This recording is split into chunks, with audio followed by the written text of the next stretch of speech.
After learning that my fiancé was critically ill, I decided to break up with him. Unexpectedly, his surgery was successful. 10 years later, he became a top singer with a huge following. On a variety show, the host asked him, "Have you ever been in an unforgettable relationship?" He calmly replied, "Yes. I saw the wrong person at that time. I fell in love with someone who didn't know how to cherish. I have no heart anymore, because 10 years ago I already gave him my heart." Recently, a variety show called I Won't See You for many years has been very popular. This show is billed as a romance variety show. It has invited the most wanted breakup couples on the internet as guests. It has created a lot of tension. Once the show aired, it attracted a lot of attention. Many netizens who like to join the fun rushed to the official Weibo account of the show. They were busy signing up for the celebrities. Among them, what everyone is most looking forward to is the now popular singer Nathan. When Nathan first debuted, he became slightly famous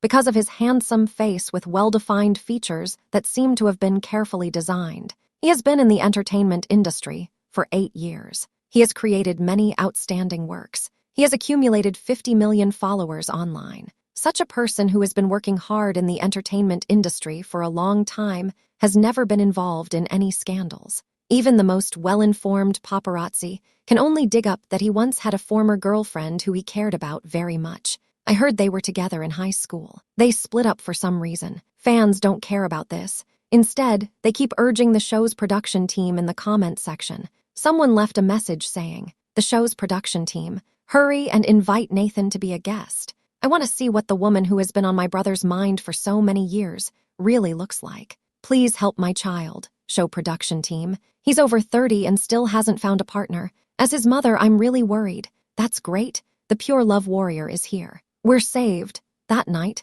Nathan's agent Maggie came to see him. They talked about the variety show's invitation. I didn't expect him to say yes. He said, "Go. Of course I'll go. I want to see Emily on her knees begging me with my own eyes." As he said this, he sat by the large French windows, looking out at the neon-lit traffic. He lit a cigarette angrily. "Maggie left quickly," she said. "You promised you wouldn't back out. I'll call the director back right away." I sat across from Nathan. I silently watched the cigarette in his hand. I don't like the smell of cigarettes. He knows that, but now he's smoking in front of me. It seems that he really doesn't care about me anymore. I reached out angrily to extinguish his cigarette, but my fingers suddenly pierced his skin. It became as airy as air. I froze for a moment, through the floor-to-ceiling windows. I saw Nathan's lonely figure reflected in the glass. His surroundings were empty. There was no one else. After a while, I realized that I had died. I sat on the sofa, next to Nathan. With my hands propped up in front of my face, I sighed.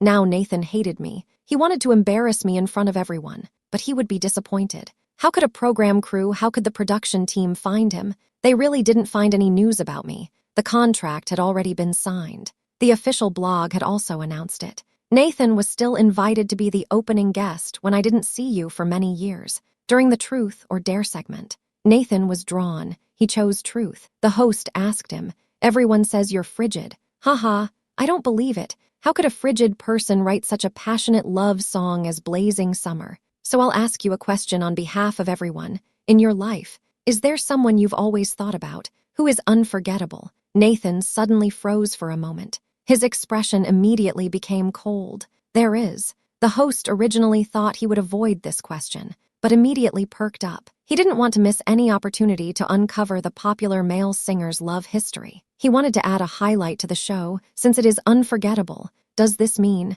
that she hurt you deeply, that you still haven't let go? Or, to put it another way, could it be that you haven't let go because you loved her so much? Nathan lowered his head and stopped talking. The atmosphere on the set became a little awkward. The other guest on the show quickly stepped in to break the ice. "Nathan hasn't had that kind of profound love experience." "I have. Come on, let me tell you about it." Then, he began to talk about his own love life. He had been in several relationships from high school to college. The host repeatedly reminded him, before he reluctantly stopped talking about it. Since the host asked those 2 questions, Nathan had been a little distracted. During the rest of the recording, everyone noticed his unusual behavior. The director's team deliberately arranged several cameras to get close-ups of his face. Towards the end of the recording, the host was about to insert the commercial, as requested by the sponsor. The host handed Nathan the yogurt, signaling him to read the commercial. I don't know what Nathan was thinking at the time. He suddenly blurted out, "Yes, can't stop thinking about it." Once the episode aired, the trending topics on all major platforms exploded. Nathan admitted to being hurt by a scumbag girl. I went through the comment section. I found that everyone was criticizing me. If she watched Nathan's episode, she would definitely regret it. That's Nathan. Just look at this face. That unknown ex-girlfriend, you really let him go. You were so short-sighted. You didn't follow Nathan and live a better life. Some netizens are amazing. They even found my old account under the last tweet I posted 10 years ago. Angry fans have left tens of thousands of comments. Night, the city lights are still bright. Nathan sits alone on the balcony of his villa, drinking in silence. He looks tired, as if he will be swallowed up by the darkness around him at any moment. He puts down the glass. His eyes are fixed on the screen of his phone. The screen is stuck on the page where a text message can be sent. I take a closer look. I see that it is an unsent text message. The content is, "Emily, if you appear in front of me right now and apologize to me, I might forgive you." He drinks half a bottle of wine, closes his eyes, takes a deep breath. It looks like he has made an important decision. His fingers are trembling a little. He gently presses the send button after sending the text message. He nervously picked at his finger. This was a habit he had since childhood.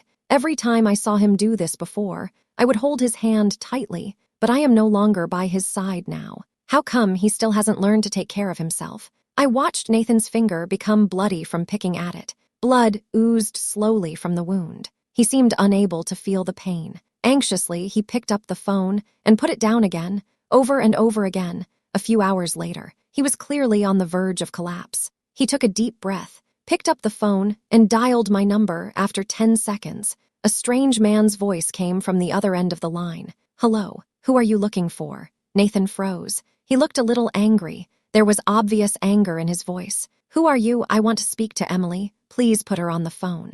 The other person said, a little irritated, "You've got the wrong number. I don't know any Emily." And then he hung up. Nathan stared at the screen of the phone that had hung up. His breathing became rapid. He clenched his fists. The wound in his hand opened again from the force. Blood oozed out, but he refused to give up. He dialed the number again. The person on the other end was clearly impatient. "Will you ever stop? It's late. I've already told you I don't know any Emily." Nathan paused. His voice was hoarse. "It couldn't be the wrong number. I'm sure this is the right number. I wouldn't have remembered it wrong." The other person sighed. His tone softened slightly. "Maybe someone else used this number before. Someone else called her on this number a few years ago. I don't know why." When Nathan heard this, he seemed to relax a little. He lowered his head. He looked a little lost. "I'm sorry. I've disturbed your rest. Can I ask you another question? How long have you had this number?" The other person thought for a moment. Then they said, "Almost 7 or 8 years." After that, they hung up. Nathan sat on the sofa, staring at the phone. He didn't say a word. The room was dark, until the light from the phone screen disappeared completely. It became pitch black. It seemed as if he suddenly came back to his senses. He shouted at the empty villa in a hoarse voice, almost breaking down. "Why don't you come out? I'm in good health now, and I've made a lot of money. You can see for yourself. I'm no longer the poor man who needed your help. Why don't you come and see me? You want money, don't you? I have plenty here. Come and beg me. If you beg me, I'll give you all the money you want." In the long, dark night, he couldn't help crying. Hot tears slipped through his fingers. They passed through my body, dripping onto the cold ground. That night, he got drunk and lay unsteadily on the hard balcony, shouting my name all night. I leaned against him, listening to the strong beat of his heart, finally having a long-lost dream. In the dream, I returned to that autumn in Chicago 10 years ago. Chicago's autumn is always rainy. In the evening, the neon lights on the street came on one after the other. Pedestrians without umbrellas hurried along. I walked into the ward with my lunch box. I happened to see the nurse putting Nathan's oxygen mask back on. The nurse said to me, "Emily, you need to control your fiancé. He's not well, and he keeps getting out of bed and walking around." The nurse told me the situation. Nathan closed his eyes, concealing his tired expression. Then he smiled at me. "Emily, you're here." His face was pale. There was a little blue under his eyes. He was wearing a loose hospital gown. He looked especially weak. It seemed like he would fall over with the slightest touch. I felt heavy-hearted. I nodded casually. I put the lunch box on the table. I opened my mouth. but I didn't know what to say. What could I say? I said I wanted to break up with him, but Nathan was already dying. Was it too hurtful for me to say that? But I'm almost done too. Nathan looked at me for a long time without saying anything. Then he slowly moved in front of me. It was rainy and slippery. He was walking a little unsteadily. I quickly went over to support him. As soon as I grabbed his arm, I felt his whole body relax. He reached out to hug me, but suddenly he stopped. He moved his nose. He sniffed the smell on me. He asked, "Emily, why do you smell like medicine? Are you sick?" I pursed my lips slightly. I shook my head and said, "No, it must be the smell of disinfectant from the hospital." I looked at him, who was only wearing a thin hospital gown. I said sternly, "Didn't I tell you to stay in bed? You just can't stay put. He just wastes his time all day long. But it's good. This kind of life is almost over." He touched my face gently with his nose. He said, "It's raining today. I'm afraid the rain will be too heavy. You won't come, so get up and take a look." My heart ached as if it were being torn apart by a knife. Even breathing felt difficult. I said stiffly, "Eat." He hugged me tightly as before, buried his head in the hollow of my neck, and rubbed it gently. But this time, I didn't smell the fragrance on his body, but a faint smell of medicine. This smell made me feel very uncomfortable. I pushed him away hard. Nathan was stunned, looking at me retching. I didn't know what to do for a while. His eyes revealed a trace of panic. His voice trembled as he asked, "Emily, are you okay?" After a while, that feeling of nausea slowly disappeared. I looked up, took a deep breath, and slowly let it out, trying to calm myself down as much as possible. I told myself, "Don't forget why you came here today." I clenched my fists, my fingernails dug deep into my palms. I tried to control my emotions. I made my voice sound calm and flat. "Nathan, the doctor said your heart condition is very bad. You know that?" His eyes darkened. He lowered his head. He nodded lightly. "And you can't find a suitable heart right now." "Is that so?" His lips trembled slightly. His face became even gloomier. He lowered his head. He began to fidget with his fingers. This was his usual reaction when he felt nervous. I took out my bank card from my pocket. I handed it to him. "This is all the money I have saved up. 1 million. It's for your heart surgery. The PIN is your birthday." No, I don't want it." Nathan shook his head and refused anxiously. He refused to take my card no matter what. "Just listen to me first." I spoke louder. Then I took his hand and slipped the card into his hand. I tried to sound cold and firm. "Take the 1 million. From now on, we go our separate ways." Never to be heard from again. He stopped struggling. His whole body froze in the drizzle. The glass window reflected a blurry light. It cast his thin figure, looking exceptionally lonely. His back was to the light. His face was pale. After a while, he managed to force a smile, but tears kept streaming down his reddened eyes. "Emily, I don't understand what you're talking about." I interrupted him expressionlessly. "Isn't it clear? We're breaking up. Don't contact me again." "But why on earth is this happening?" He was on the verge of a breakdown. His breathing became rapid. His hands pressed against his chest, trying to calm himself. I couldn't bear to watch him like this. I turn my back to him. My emotions are causing my body to ache. I frown. I hold back the urge to scream in a hoarse voice. I speak slowly. "I don't want to be with someone who could leave at any time. You're a burden to me. I can't see a future with you." Nathan doesn't seem to hear what I'm saying. He grabs my arm.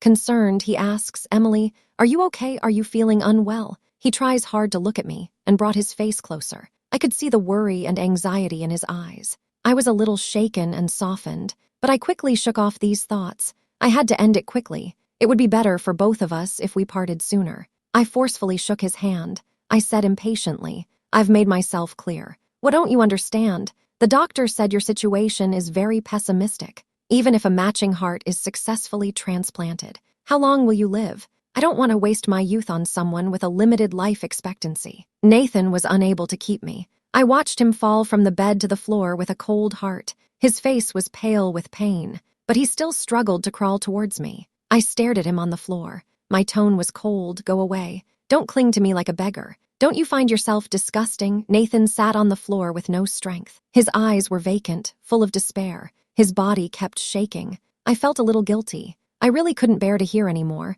so I staggered out of the hospital room. When I closed the door, I heard a helpless cry from behind me. "Emily, I'm not going to get better. Please don't go." But I didn't turn back. I left. Since I'd decided to break up, I wanted to do it completely. Nathan still had a lot of things with me. "I'm going to move all his stuff to the flat. I rented for him in advance. I contacted a moving company. I asked them to remove all his belongings until we once lived together in the house, no longer find any traces of his leaving. After sorting the items, I called Nathan's best friend Liam to meet in a cafe. I handed him the rental contract and keys. Please keep it for the time being. Liam stared at Emily with a deep gaze. You're so heartless. You know that. Nathan put you first. Now you're breaking up with him. Are you trying to make him feel even worse? I didn't say anything. I stared at the plain water on the table. Sis, I want a cup of hot cocoa. A voice pulled me back from my thoughts. I looked at the order counter. There stood a high school boy. He was wearing a blue and white school uniform.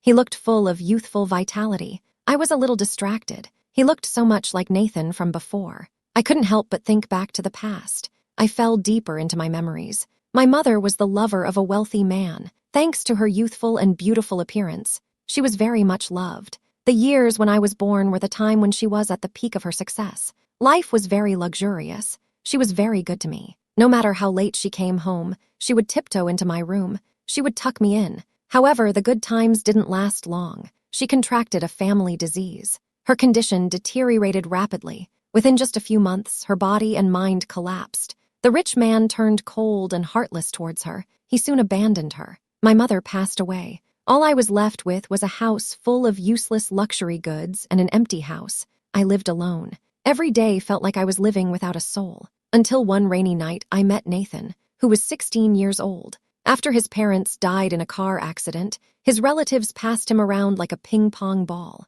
Once he finished junior high school, tuition fees suddenly became expensive. No relatives wanted to take him in. He was all alone. He had no choice but to wander the streets. I remember, he was wearing worn-out clothes. His shoes were worn out beyond recognition. He was standing in front of the convenience store. He was shivering with cold. Maybe he was attracted by the warm light. I saw him like this, so I took him home. I cooked him a bowl of hot Yongchun noodles. From that day on, I had a boy in my life. We always ate together, did the housework together, did our homework together, and then went to university together. Nathan told me I was his closest lover, the whole of his youth. Looking back, the time when Nathan was around was actually quite happy. Ever since my mom died, I felt like I was forgotten by the whole world. The neighbors always said I was the child of a younger man. My relatives also felt ashamed of me. No one cared about me at all. No one cared about me. After Nathan came, I felt like I had a family again. Rather than saying that I took him in, it's more accurate to say that I couldn't live without him. Every morning, he would prepare breakfast, wakes me up. Then he takes me to school on my family's bike. In the evening, after school, he goes to the market to buy groceries. Then he goes home to cook. He always makes me a plate. I eat it when I come back from studying late. To save money, we often go shopping for discounted goods that are about to expire. The butcher gets to know us well. He sells the leftover meat at a low price. Although we are not rich, we are very happy. That was it. We spent our high school years together. Later on, Nathan and I were accepted into a local university. He chose the music department. He had a lot of part-time jobs every week, but he still found time to come home and cook for me. I looked at the young man in front of me, who was gradually losing his innocence and becoming mature. A feeling slowly grew in my heart that I couldn't explain. I fell in love with Nathan. I fell in love with the young man who was with me every day. As Nathan got to know me better every day,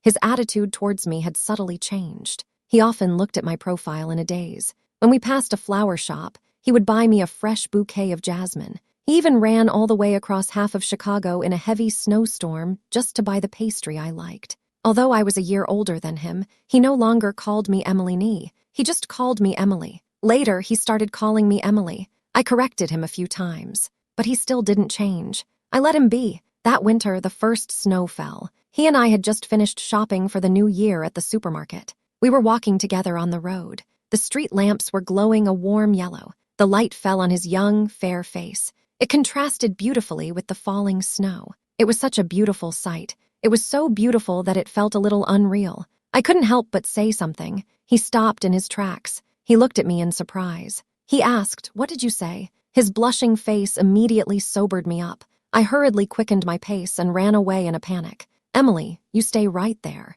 "What did you say? Say it again." Nathan was right behind me, giving chase. "What should I say?" I said to Nathan, "I kind of like you." Those memories hidden in my heart were originally very warm. But as I thought about them over and over again, I felt especially miserable. It was unbearable. No, I died long ago. Didn't I? I opened my eyes. The sun shone brightly onto the balcony. It penetrated my almost transparent body. I gently touched Nathan's drunken face. When Nathan woke up, he was once again cold and distant. I'm sorry. Now there's not even much time for me to stay with you in spirit. However, he seemed a little restless. I noticed him flip through his address book. He started calling his former teachers and classmates nonstop. He asked the same question every time. Do you know where Emily is? But no one could give him an answer. It was as if I had disappeared from the face of the earth. In the 10 years since we broke up, I had left no trace on the world. Nathan seemed to have lost his mind. I watched him deliberately injure himself,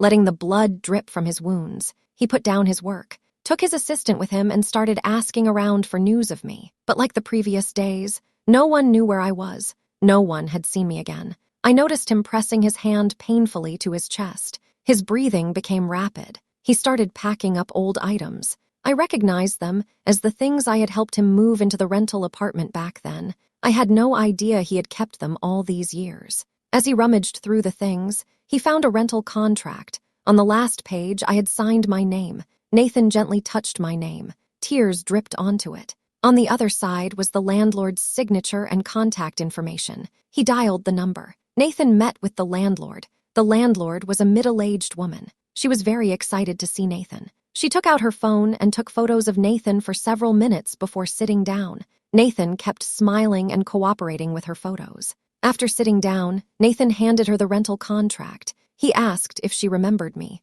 The landlord nodded and said, Emily, I sort of watched her grow up. That child, I haven't seen her for years. Nathan's expression became a little heavy. He continued, when she rented the house, was she in good health? The landlord thought about it for a while. Then he shook his head. He said, no, she wasn't sick. It didn't seem like it. But weren't you in the hospital at that time? She then entrusted me with selling the house her mother had left her. Nathan suddenly looked up at her and stared. The landlord continued, as you know, the house was in the old town, but the elementary school next door had a good reputation. We could have got $500,000 more for it, but she was in a hurry for the money. We only sold it for $1 million. I advised her to wait, but she wouldn't listen. Nathan's hands trembled involuntarily. It seemed as if he had remembered something. His emotions were a little out of control. His eyes were red. Fortunately, he was wearing sunglasses and a mask. The landlady didn't notice anything unusual about him. After Emily sold her house,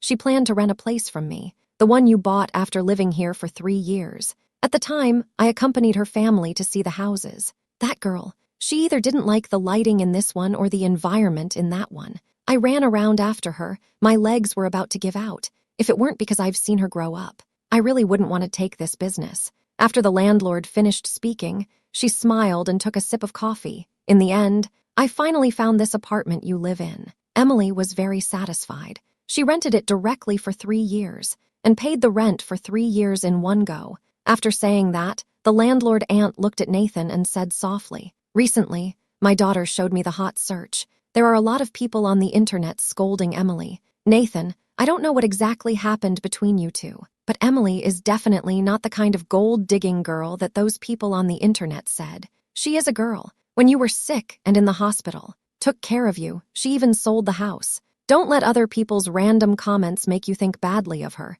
Nathan panted heavily, his hands shaking. He took out some money from his bag and placed it on the table. Then, he stood up abruptly. He rushed out in a panic. Nathan seemed to have lost control. He pinned a newly posted message to the top of all his social media platforms, looking for Emily, female, 30 years old, graduated from the University of Chicago with a degree in finance. If you have any news about her, please contact me immediately. I will be very grateful. As soon as the post was published, it immediately attracted widespread attention. At first, many netizens were confused. They asked, "Who is Emily Soon?" Some netizens who knew the situation came forward to explain. They said, Emily is Nathan's ex-girlfriend, who was cursed by netizens tens of thousands of times a while ago. Someone exclaimed, this guy was really born for love. In the middle of the night, he actually thought about posting a missing persons notice because he missed his ex. Who is this Emily? My brother has already humbled himself and given her an out. She should hurry up and get back together with him. I heard that they haven't seen each other for years. and the show's production team has been looking for her for years without finding her whereabouts. This sister is also a formidable character. I'm starting to like them both a little. Is there a similar combination in the domestic entertainment industry? Agent Maggie sighed and said that Nathan was too headstrong. She was worried that if this matter was deliberately blown up by the competition, not only would Nathan's career be over, he would also have to pay a large sum in liquidated damages. But Nathan didn't seem to care at all, as the discussion on the internet became more and more heated. This missing persons notice attracted the attention of even more people. The ability of netizens is truly amazing. Not only was my old school found, but even photos of me as a child were dug up, slowly. Some people who knew the inside story also started to speak out. One person said they were my roommate in college. They mentioned seeing me take drugs before graduation. Another person said they were my old neighbor. They said I was a warm-hearted girl. When Nathan was in the hospital, I made soup for him every day. I definitely wouldn't betray Nathan. In addition, someone claimed to be a nurse at a certain hospital. They said they saw me go for follow-up visits. These things kept coming one after the other. They all pointed to one message. I got sick before I left Nathan. At first, everyone thought it was just a new way of stirring up controversy. But as time went on, netizens who were just watching the fun began to feel that there was more to it. Some people noticed that the timelines mentioned by these people were actually 10 years ago. I started to feel a little uneasy. I hope things aren't as bad as I think. Although I don't know the details of Nathan's relationship, I felt an inexplicable sadness in my heart. In addition, many people privately messaged Nathan suspecting that he was promoting his upcoming album. 2 days later, there was finally some movement at Nathan's studio. As soon as they went online, they posted a 10,000-character article. This article used simple but delicate language, detailing the entire process of my relationship with Nathan from start to finish. At the end of the article, the studio also attached an official statement. Mr. Nathan was rushed to the hospital at 5 p.m. on Wednesday due to a heart problem. After discussion within the company, Mr. Nathan's all business activities and operations will be suspended indefinitely. If Miss Emily can read this statement, I hope she can come to the hospital to visit Mr. Nathan. In these 10 years, he really misses you. This message was posted at 3 a.m., just 2 hours later. It quickly hit the top of the search list. I was moved to tears reading this article. Nathan must have written it himself. He really loved her very much. Nathan, aren't you a bit slow? She was so good to you. And then suddenly she broke up with you. There must be some kind of explanation. And you actually believed it for 10 years. Emily, where are you? Even I, as an outsider, can't help but worry. Netizens found it strange. How could someone leave no trace for 10 years? So they organized a massive search. Many people volunteered to help Nathan find me in real life. Some even called the Chicago Public Security Bureau directly. They wanted to check my information through the household registration files. After the incident continued to ferment for a week,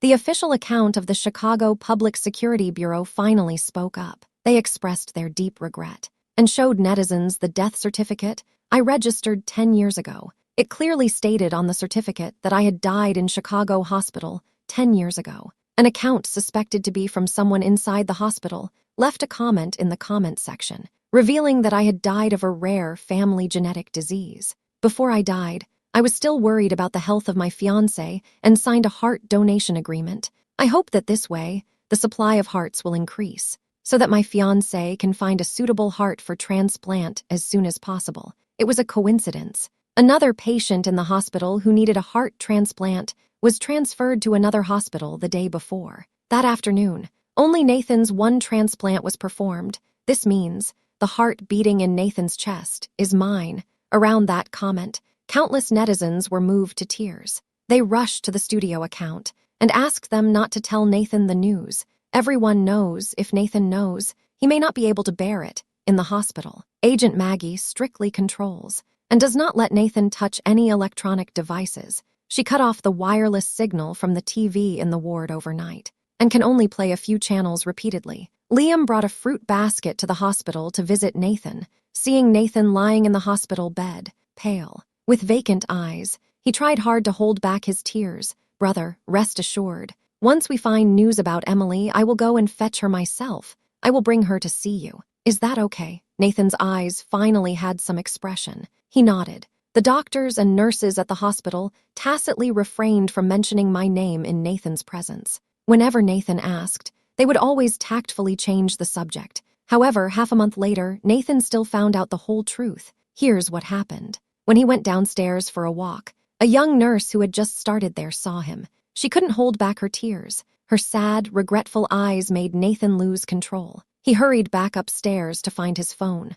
Finally, in the Weibo comment section, he saw my message. I died 10 years ago, but my heart is still beating strongly inside him, continuously providing him with the vitality of life. He felt that heartbeat. Tears could not help but fall. A few days later, Nathan came to a small, ordinary grave outside Chicago. He held a black umbrella in his hand. The drizzle lightly fell, wetting his hair. He stared blankly at the tombstone. His tears had already run out. He gently touched the tombstone and said softly, "Emily, you have sacrificed so much. Isn't it just that you hope I can live well? You don't have to worry. I've started a new life. Right now, I'm a big star. There are a lot of people around me who like me. I won't think about you anymore. I'll live a good life. Love myself well, because this is what you want to see." Nathan is the hottest singer in the entertainment industry. He has been in the industry for more than 10 years. He has never been involved in any scandals, and he has never been married. After he was discharged from the hospital, he completely disappeared from the public eye. Back then, he said on a variety show that the words that he couldn't forget. It was often edited into videos, even without background music. Just watching this clip is enough to make people tear up. That autumn, Nathan had a serious illness. He suddenly couldn't hold on anymore. He whispered to himself, "Emily, I'm sorry. Without you by my side, I've been trying to live a good life. Now I'm going to find you. You won't be mad at me." He made arrangements for his funeral in advance. He instructed his assistant, "When I die, bury my ashes next to mine. Plant a banyan tree on my grave. It should have lush foliage in the summer. It will shade me from the sun." 2 days later, he passed away in his sleep. The day Nathan's obituary was published, Chicago had a long rainstorm. The air was full of moisture. Many people spontaneously took to the streets. They went to the house where Nathan and I had lived and laid flowers there. I noticed that one of the flowers had a card attached to it. The handwriting was neat and tidy. It said, "May Nathan and his beloved Emily be happy forever in the next world."